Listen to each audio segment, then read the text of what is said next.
ہے۔ ان آیتوں میں خطاب تمام تر وحد کے صیغے میں ہے، لیکن یہاں جمع کا صیغہ استعمال فرمایا، اس لیے اس سے یہ بتانا مقصود ہے کہ دین کے معاملے میں وہی رویہ ہر مسلمان کو اختیار کرنا چاہیے جس کی یہاں رسول اللہ صلی اللہ علیہ وسلم کو تلقین کی جا رہی ہے کہ آپ وحی کریں، اس وحی کی جو آپ کی طرف سے کی جا رہی ہے۔ بے شک اللہ جو تم عمل کرتے اس سے باخبر ہے۔ وَتَوَكَّلْ عَلَى اللَّهِ، بھروسہ کس پر رکھنا ہے؟ بھروسہ رکھو اس ذات پر، اللہ پر، وَكَفَى بِاللَّهِ وَكِيلًا، اللہ ہی کافی ہے کارساز۔ آپ کی تمام بگڑی بنانے والا کون ہے؟ اللہ۔ اللہ کو اپنا وکیل رکھ لو، اللہ ہی آپ کا کیس لڑنے کے لیے ان کے مقابلے میں کافی ہے۔ اب آگے کیا ہے؟ اللہ فرماتے ہیں یہ منافق کس طرح مومن ہو سکتے ہیں، کیونکہ مَا جَعَلَ اللَّهُ لِرَجُلٍ مِّن قَلْبَيْنِ فِي جَوْفِهِ، نہیں بنائے اللہ نے کسی انسان کے سینے میں دو دل۔ وَمَا جَعَلَ أَزْوَاجَكُمُ اللَّائِي تُظَاهِرُونَ، اور نہیں بنایا تمہاری ان بیویوں کو جن سے تم زہار یعنی قسم کھا بیٹھتے ہو، مِنْهُنَّ، ان میں سے، أُمَّهَاتِكُمْ تمہاری مائیں۔ وَمَا جَعَلَ أَدْعِيَاءَكُمْ، اور نہیں بنایا تمہارے منہ بولے بیٹوں کو، أَبْنَاءَكُمْ تمہارا اپنا بیٹا، ذَلِكُمْ قَوْلُكُمْ بِأَفْوَاهِكُمْ، یہ صرف تمہارے منہ کے کہنے کی باتیں ہیں۔ وَاللَّهُ يَقُولُ الْحَقَّ، اور اللہ تو سچ بات کرتا ہے، وَهُوَ يَهْدِي السَّبِيلَ، اور وہ ہدایت دیتا ہے سیدھے راستے کی۔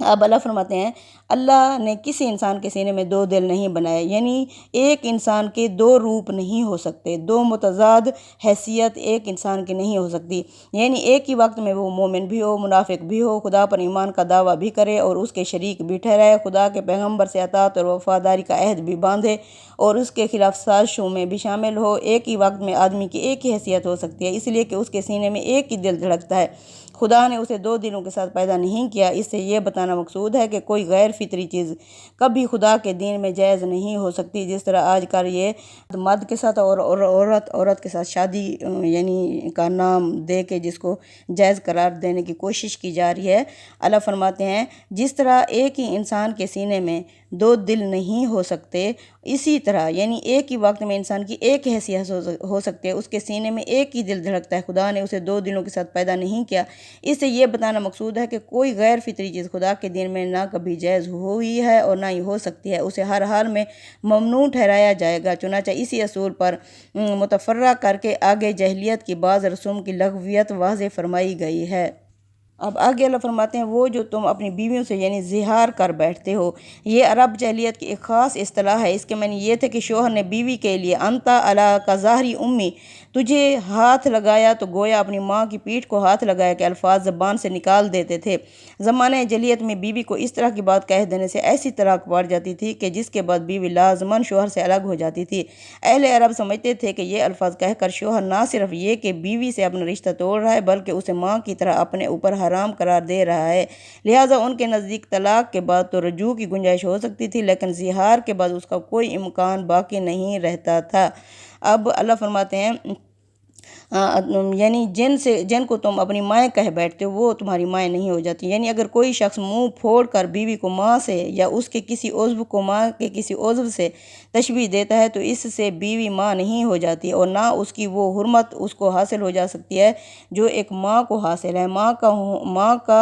ماں ہونا ایک امر واقعی ہے، اس لیے کہ اس نے آدمی کو جننا ہے، اس کو جو حرمت حاصل ہوتی ہے وہ اسی جننے کے تعلق سے حاصل ہوتی ہے۔ یہ ایک ابدی اور فطری حرمت ہے جو کسی عورت کو محض منہ سے ماں کہہ دینے سے حاصل نہیں ہو سکتی۔ اللہ فرماتے ہیں تمہارے منہ بولے بیٹوں کو اس نے تمہارا اپنا بیٹا نہیں بنایا، مطلب یہ ہے کہ انہیں بالکل صلبی بیٹوں کا درجہ نہیں دیا ہے کہ ان کے لیے میراث کا حق قائم ہو جائے یا ان کی بیویوں کے ساتھ ان کی وفات یا طلاق کے بعد نکاح کا کرنا ممنوع سمجھا جائے، یعنی ان کی کوئی حقیقت نہیں ہے کہ ان پر شریعت کے کسی حکم کی بنیاد رکھی جائے۔ خدا کی شریعت انسان کی فطرت پر مبنی ہے، اس میں اس طرح کے رسوم کی کوئی گنجائش نہیں ہو سکتی۔ ادعوہم لآبائہم، انہیں پکارو ان کے باپوں کے ناموں سے، ہوا اقسط عند اللہ، یہ اللہ کے ہاں انصاف کی بات ہے۔ فَإِن لَمْ تَعْلَمُوا، اگر تم نہ جانو آباءہم ان کے باپوں کو، فَإِخْوَانُکُمْ فِی الدین، تو وہ تمہارے دینی بھائی ہیں، وَمَوَالِیکُم اور تمہارے دوست ہیں، وَلَیْسَ عَلَیکُم اور نہیں ہے تم پر، جناح گناہ، فیما اخطأتم بہ جو خطا تم سے لا علمی میں ہو جائے، ولیکن تعمدت قلوبکم اور لیکن جو تم دل کی نیت دل کے ارادے سے کھا بیٹھتے ہو اس پر یعنی اللہ کا مواخذہ ہوگا، وکان اللہ غفورا رحیما اور اللہ بخشنے والا اور رحم کرنے والا ہے۔ اللہ فرماتے ہیں انہیں ان کے باپوں کے ناموں سے پکارو، یہی زیادہ قرین قیاس انصاف کی بات ہے، اس لیے کہ اسی سے نسب کا امتیاز قائم رہتا ہے اور وہ معاشرت وجود میں آتی ہے جس کی بنیاد اللہ تعالیٰ نے رحمی رشتوں کے تقدس اور انسان کے فطری جذبات اور دیات پر رکھی ہے۔ اس سے ہٹ کر جو کام بھی کیا جائے گا وہ حق و انصاف کے خلاف ہوگا، جسے خدا کی شریعت کبھی قبول نہیں کر سکتی۔ اب آگے اللہ فرماتے ہیں اللہ فرماتے ہیں تمہارے موالیکم یعنی تمہارے دوست ہیں، تمہارے حلیف ہیں۔ اب کس طرح حلف اور ولا کا، ولایت یعنی دوستی کا، حرف اور ولا کا جو طریقہ تمہارے ہاں موجود ہے اس کے مطابق تم انہیں اپنا مولا بنا سکتے ہو، اس میں کوئی حرج نہیں، لیکن کسی کو بالکل اسی حیثیت سے بیٹا یا بیٹی نہیں بنا سکتے جو تمہاری صلبی یعنی تمہاری نسلی اولاد کی ہے۔ استاد امام لکھتے ہیں دینی اخوت کے رشتے تو عربوں کو اول اسلام نے آشنا کر دیا تھا۔ جاہلیت میں عرب اس سے بالکل ناآشنا تھے، لیکن خاندانی قبیلوں کے ساتھ وابستہ ہونے کا ایک طریقہ حلف اور ولا کا ان کے ہاں موجود تھا۔ خاندان یا قبیلے سے باہر کا کوئی شخص اگر کسی خاندان یا قبیلے میں شامل ہونا چاہتا تھا اور اس خاندان والے اس کو شامل کر لیتے تو وہ اس خاندان کا ایک مولا سمجھا جاتا اور جملہ حقوق اور ذمہ داریوں میں شریک خاندان اور قبیلہ بن جاتا۔ اگر وہ قتل ہو جاتا تو جس خاندان یا قبیلہ کا وہ مولا ہوتا اس کو یہ حق حاصل ہوتا کہ وہ اس کے قصاص کا مطالبہ کرے۔ اسی طرح اگر وہ کوئی اقدام کر بیٹھتا ہے جس کی بنا پر کوئی ذمہ داری عائد ہونے والی ہوتی تو اس ذمہ داری میں بھی پورے خاندان اور قبیلے کو حصہ لینا پڑتا۔ مولا القوم منہم، مولا کا قوم کا مولا انہی کے اندر کا ایک فرد شمار ہوگا۔ عرب میں یہ ایک مسلم سماجی اصول تھا اور اس آیت سے معلوم ہوتا ہے کہ اسلام نے اسی کو برقرار رکھا، یعنی اس کو معطل نہیں کیا بلکہ برقرار رکھا۔ اب اللہ فرماتے ہیں جو غلطی تم سے ایسے ہی نادانی میں ہوتی رہی ہے وہ تو اللہ معاف کر دے گا، یعنی اب تک ہوتی رہی ہے۔ اب جو دل سے کرو گے یعنی تعلیم اور تنبیہ کے بعد بھی اس غلط طریقے پر قائم رہنے پر اصرار کیا، اس کے بعد ظاہر ہے کہ یہ قصد اور ارادے کے ساتھ خدا کی نافرمانی کا ارتکاب ہوگا۔ اسے سہو و نسیان یا غلطی پر محمول نہیں کیا جا سکتا جس پر خدا کی شریعت میں کوئی مواخذہ نہیں ہے۔ وَكَانَ اللَّهُ غَفُورًا رَحِيمًا، اللہ فرماتے ہیں اور اللہ بخشنے والا ہے اور اس کی شفقت بھی ابدی ہے۔ اب آگے اللہ فرماتے ہیں النبی اولیٰ بالمؤمنین من انفسہم، نبی جو ہیں مومنوں کو ان کی اپنی جانوں سے بھی زیادہ عزیز ہونے چاہیے۔ اللہ نے یعنی نبی مومنوں پر ان کی اپنی جانوں سے بھی زیادہ فوقیت رکھتے ہیں۔ وَأَزْوَاجُهُ، اور اس کی بیویاں امہاتہم امت کی مائیں ہیں۔ وَأُولُو الْأَرْحَامِ بَعْضُهُمْ أَوْلَىٰ بِبَعْضٍ، اور خون کے رشتہ دار البتہ ایک دوسرے کے زیادہ حقدار ہیں فی کتاب اللہ، اللہ کی کتاب کی روح سے، من المؤمنین مومنوں سے بھی زیادہ، والمہاجرین مہاجروں سے بھی زیادہ، الا ان تفعلوا الی اولیاءکم معروفا، ہاں اگر تم ان مومنوں اور مہاجروں کے ساتھ کوئی نیک سلوک کرنا چاہو، معروف طریقے سے پیش آنا چاہو تو اس میں کوئی مذائقہ نہیں۔ کانا ذالک فی الکتاب مستورا، اللہ کی کتاب میں ایسا لکھا جا چکا ہے۔ اسی اصول کے مطابق نبی کا حق تو اس کے ماننے والوں پر خود ان کی ذات سے بھی مقدم ہے اور اس کی بیویاں ان کی مائیں ہیں، مگر رحمی رشتے رکھنے والے خدا کے قانون میں دوسرے تمام مومنین اور مہاجرین کی نسبت ایک دوسرے کے زیادہ حقدار ہیں، الا یہ کہ اپنے تعلق کے لوگوں سے تم کوئی حسن سلوک کرنا چاہو، یہ اسی کتاب میں لکھا ہوا ہے۔ اب کیسے، یعنی کہ مطلب یہ ہے کہ آدمی کا اگر دل کسی شخص کو خدا کا پیغمبر مان لیتا ہے تو اس پر وہ کسی رشتے کو یہاں تک کہ خود اپنی جان کو بھی مقدم نہیں ٹھہرا سکتا۔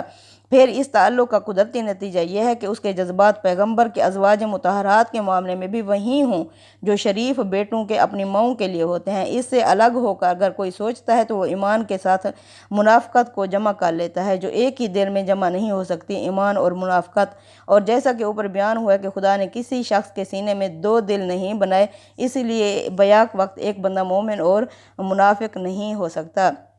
یعنی پیغمبر اور آپ کی ازواج کا معاملہ الگ ہے۔ اللہ فرماتے ہیں محمد صلی اللہ علیہ وسلم تو مومنوں کو ان کی اپنی جان سے بھی زیادہ عزیز ہونے چاہیے، مگر ان کے بعد کسی شخص کی یہ حیثیت نہیں ہے کہ اسے خدا کے بنائے ہوئے رشتوں پر مقدم ٹھہرایا جائے۔ لہٰذا باقی سب لوگوں کو تعلقات کی بنیاد یہ ہے کہ رحمی رشتے یعنی رحم پیٹ کو کہتے ہیں، یعنی خون کے رشتے رکھنے والے ایک دوسرے کے زیادہ قریب ہوں گے، اللہ کے اصول اور قانون کے مطابق ایک دوسرے سے مقدم ہوں گے، لیکن محمد صلی اللہ علیہ وسلم اور ان کی بیویوں کا معاملہ الگ ہے، یہاں تک کہ ان مومنین اور مہاجرین سے بھی جنہیں ایک دوسرے کا بھائی قرار دیا گیا ہے، اس لیے کہ یہی فطرت کا تقاضا ہے۔ اب اللہ فرماتے ہیں ایسا اللہ کی کتاب میں لکھا جا چکا ہے، یعنی قرآن میں، اور ان ہدایت کی طرف اشارہ ہے جو سورہ نساء کی ابتدا اور سورہ انفال کے آخر میں بیان ہوئی ہیں، اور جن میں یہ واضح کر دیا گیا ہے کہ وراثت وغیرہ کے حقوق میں رشتہ دار حقدار ہیں، ان پر کسی دوسرے کو مقدم نہیں ٹھہرایا جا سکتا۔ اب آگے اللہ فرما رہے ہیں وَإِذْ أَخَذْنَا مِنَ النَّبِيِّينَ، اور جب ہم نے لیا نبیوں سے میثاقہم ان سے وعدہ، ومنکم محمد صلی اللہ علیہ وسلم آپ سے بھی، ومن نوح اور نوح علیہ السلام سے، وابراہیم ابراہیم علیہ السلام سے، وموسیٰ وعیسیٰ ابن مریم علیہ السلام سے، وَأَخَذْنَا مِنْهُمْ مِيثَاقًا غَلِيظًا، ان سب سے ہم نے پکا اور پختہ وعدہ لیا، لِيَسْأَلَ الصَّادِقِينَ عَنْ صِدْقِهِمْ، تاکہ ہم پوچھیں سچوں سے ان کی سچائی کے بارے میں، وَأَعَدَّ لِلْكَافِرِينَ عَذَابًا أَلِيمًا، اور یہ کہ ہم نے تیار کر رکھا ہے کافروں یعنی منکروں کے لیے دردناک عذاب۔ تم اس کی پیروی کرو اے پیغمبر صلی اللہ علیہ وسلم، اور یاد رکھو جب ہم نے سب نبیوں سے ان کا عہد لیا، اور تم سے، اور نوح اور ابراہیم اور موسیٰ اور عیسیٰ ابن مریم سے، اور ہم نے ان سے نہایت پختہ عہد لیا کہ ہمارا پیغام بے کم و کاست اپنی قوموں کو پہنچا دو، تاکہ اللہ راست بازوں سے ان کی راست بازی کے بارے میں سوال کرے، اور منکروں اور منافقوں سے ان کے کفر اور نفاق کے بارے میں، اور منکروں کے لیے تو اللہ نے دردناک عذاب تیار کر رکھا ہے۔ اللہ فرماتے ہیں اس عہد کا حوالہ قرآن میں کئی مقامات پر آیا ہے، خاص طور پر سورہ مائدہ میں، جہاں اس کی پوری تاریخ واضح کر دی گئی ہے، اس لیے کہ آگے جس سوال کا ذکر ہے وہ اتمام حجت کے بعد ہی کیا جا سکتا ہے، یعنی جب رسول آتے ہیں وہ اچھی طرح اللہ تعالیٰ کا پیغام اپنی قوموں تک پہنچا دیتے ہیں، تو کیا ہوتا ہے جو مان لیتے ہیں اللہ تعالیٰ انہیں سرفرازی اور بلندی عطا کرتے ہیں، اور وہ رسول اور اس کے ساتھی وہاں سے ہجرت کر جاتے ہیں، تو پیچھے کیا ہوتا ہے اللہ تعالیٰ منکروں کے اوپر اپنا عذاب بھیج دیتے ہیں اور زمین کو ایسے فاسدوں سے پاک کر دیتے ہیں۔ پھر اللہ فرماتے ہیں الحمدللہ رب العالمین، تمام شکر تمام تعریفیں اس ذات کا ہے جس نے تمہارے آگے آنے والے لوگوں کے لیے ان برے لوگوں کا خاتمہ کر دیا۔ تو اللہ فرماتے ہیں اتمام حجت کے بعد ہی کیا جا سکتا ہے اس طرح کا صفایا، اور اتمام حجت کے لیے ضروری ہے کہ خدا کی ہدایت لوگوں تک بے کم و کاست پہنچ جائے، وہ بھی رسولوں کی زبان سے۔ پھر کیا ہوگا اس کے بعد اللہ فرماتے ہیں تاکہ اللہ سچوں سے ان کی سچائی یعنی دین اسلام کے بارے میں پوچھے، اللہ کی توحید کا سوال کرے، اور یہ کہ ان تمام چیزوں کے منکروں کے لیے اللہ نے دردناک عذاب تیار کر رکھا ہے۔ اللہ العظیم تقبل منا انک انت السمیع العلیم وتب علینا انک انت التواب الرحیم، صلی اللہ تعالیٰ علی خیر خلقہ محمد وعلی آلہ وصحبہ اجمعین، آمین یا رب العالمین۔